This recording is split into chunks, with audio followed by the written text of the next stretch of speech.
Sometimes, just a single glance is enough. No words are needed.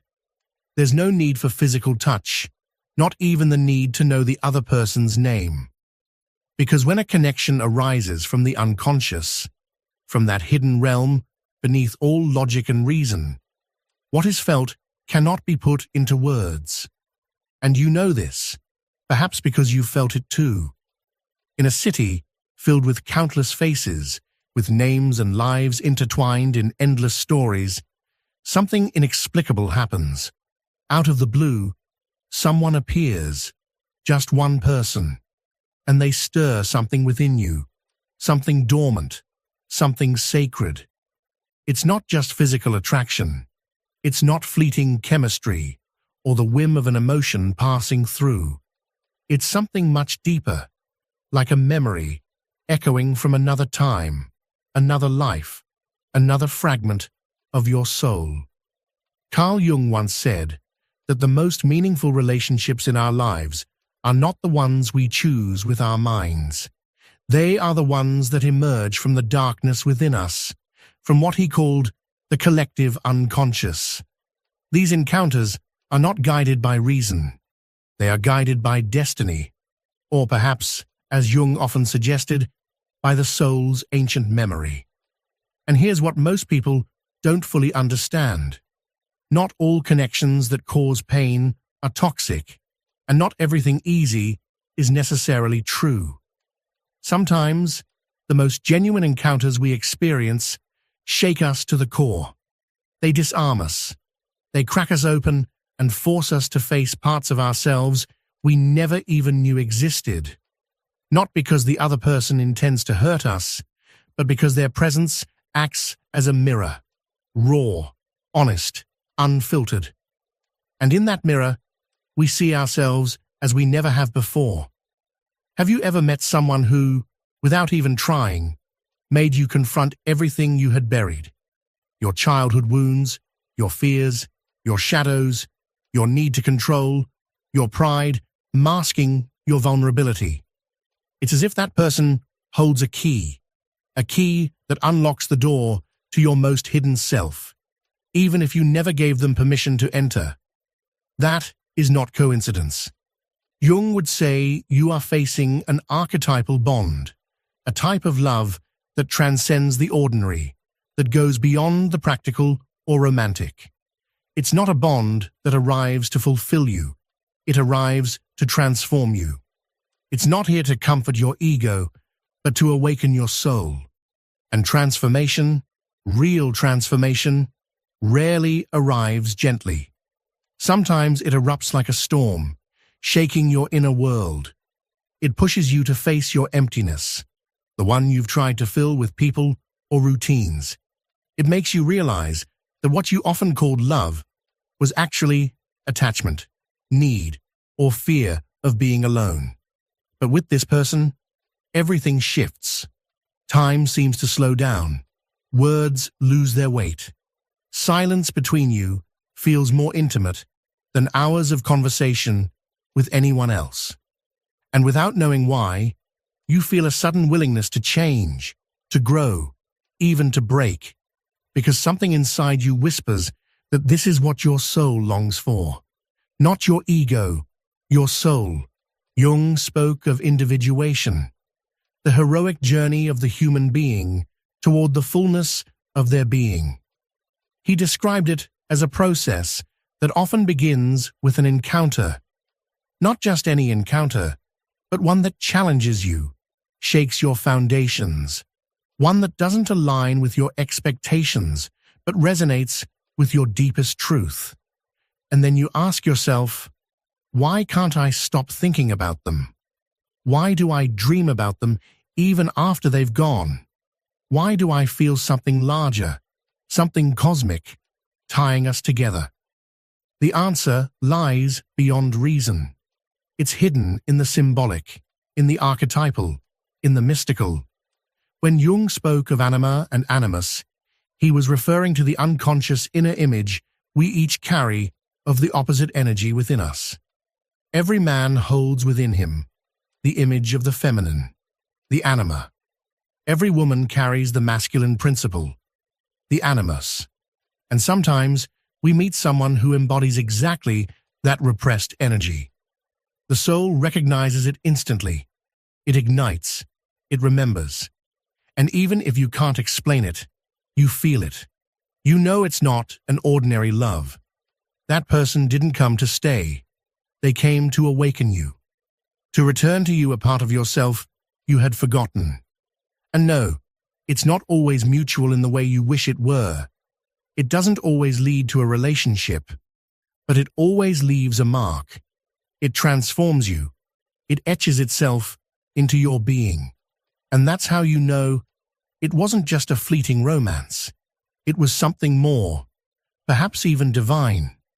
There's something sacred about the energy between two people who are connected on a deeper plane. It's not a bond that builds gradually. It feels as if it has always been there, waiting to be awakened. And when it does, the body knows. The heart feels it. The eyes reflect it. It's a vibration that pierces through you and cannot be hidden. No matter how much you try to deny it, no matter how rational or skeptical you are, deep down, you know, there is something different about this connection. Jung hinted at this many times. There are encounters that bring us face to face with the luminous, the sacred. And by sacred, he wasn't referring to religion. He was referring to a realm beyond the ordinary, a space where the soul speaks through symbols, through dreams, through synchronicities. Have you ever thought about someone and then they appeared, dreamed of them, and then saw those dreams unfold in real life? Heard a song or seen a number that seemed to speak directly to your connection with them? That's the collective unconscious in action. And when two people are linked by a bond this profound, that shared unconscious becomes even more active, because in truth, you're not alone in this connection. The archetypes are present. They awaken ancestral memories, patterns of the psyche that have been repeating since the dawn of humanity. That's what gives this kind of love its feeling of timelessness. And yet, the most painful part of these encounters is often that they don't arrive to give you stability. They come to shake your foundation. They're designed to provoke transformation, not through comfort, but through disruption. Because everything you've repressed, everything you refuse to see about yourself, will now surface, reflected in the other. Jung called it the shadow, the parts of yourself you rejected, buried, or deemed unworthy. And when someone unknowingly activates your shadow, the experience can become overwhelming. Because you're not just falling in love with the other, you're confronting yourself. That's why these connections are rarely soft or predictable. They don't follow the script of romantic movies. One day, everything seems to align, and the next, you're plunged into emotional chaos. And yet, you can't walk away. Something deeper holds you there. It's not codependence, though it might look like it from the outside. It's an inner call, a force that doesn't come from desire, but from the soul's longing. And the most confusing part? It often doesn't feel mutual, or at least not in the same measure. One person loves more, one awakens faster, and that imbalance can be agonizing. Because while you are experiencing a profound inner transformation, the other may not be aware of it in the same way. But that doesn't mean the connection isn't real. It just means each soul has its own timing. What matters is understanding that these encounters are not about possession. They're not about getting the other person. They're about what the connection awakens in you, what it breaks, what it reorders. Jung said, the soul needs symbols, living images, in order to move and evolve. And sometimes, the most powerful symbol it can receive is a person who, without even trying, reveals your truth. who awakens something dormant within you, who forces you to feel with such intensity that there's no going back. Because after such an encounter, something inside you changes forever, and you can't always talk about it. Others might not understand. They'll tell you it's obsession, that you should move on, that there are other people out there. And you know that. You know you could meet someone else. Go out, laugh, distract yourself. But deep down, something still vibrates, a lingering echo, a memory that refuses to fade, that perhaps is the sign that you touch something real, something sacred. It's not obsession. It's not delusion. It's your soul remembering. It's your unconscious pointing to a path, a bridge toward your own transformation.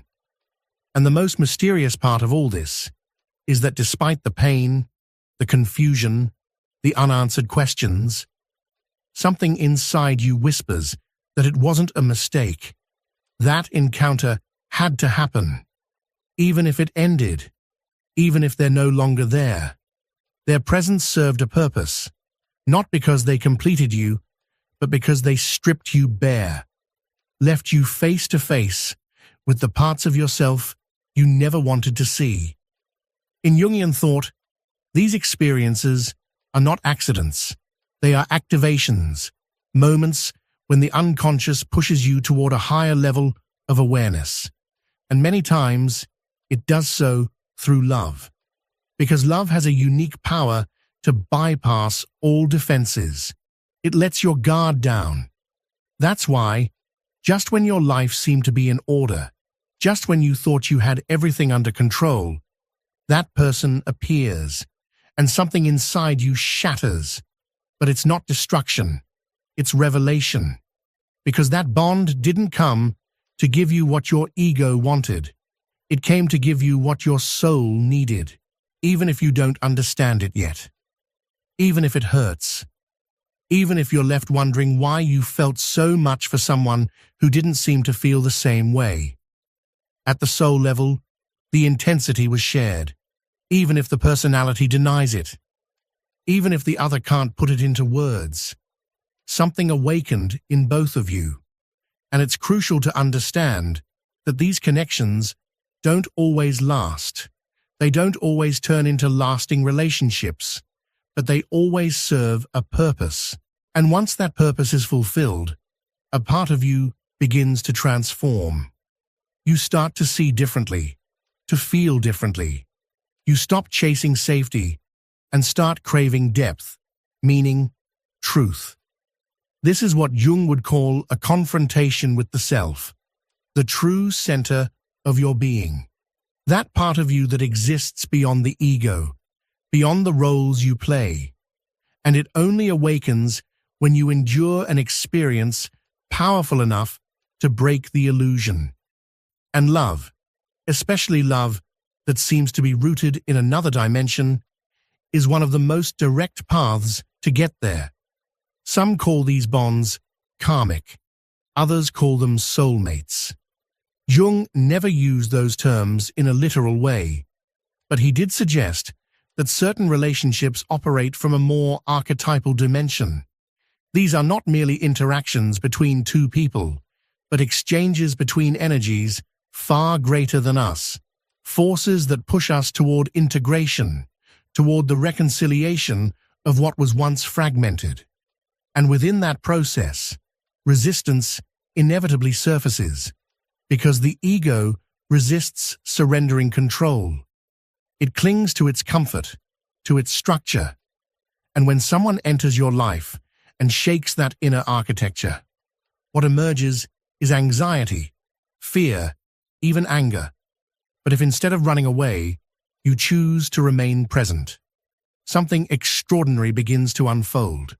You begin to remember who you are. Maybe not in words, maybe not with full clarity, but there's a kind of resonance, like an ancient melody that starts playing again inside of you. A deep, inexplicable knowing that this moment was meant to arrive, that this connection, with all of its contradictions, is part of a larger design. And it is often in that very moment that healing begins, not because of what the other gives you, but because of what they awaken in you. You begin to see your need for approval, your fear of abandonment, your pattern of wearing masks to be liked. All of that rises to the surface. It becomes visible. And though at first it feels like exposure, what's actually happening is liberation. Because love is not only sweetness, it is also a ruthless mirror. And if you have the courage to look into it, if you can hold what it shows you, love becomes a catalyst for authenticity. And once you've crossed that threshold, once you've felt that depth, you can't go back. You can no longer settle for superficial connections.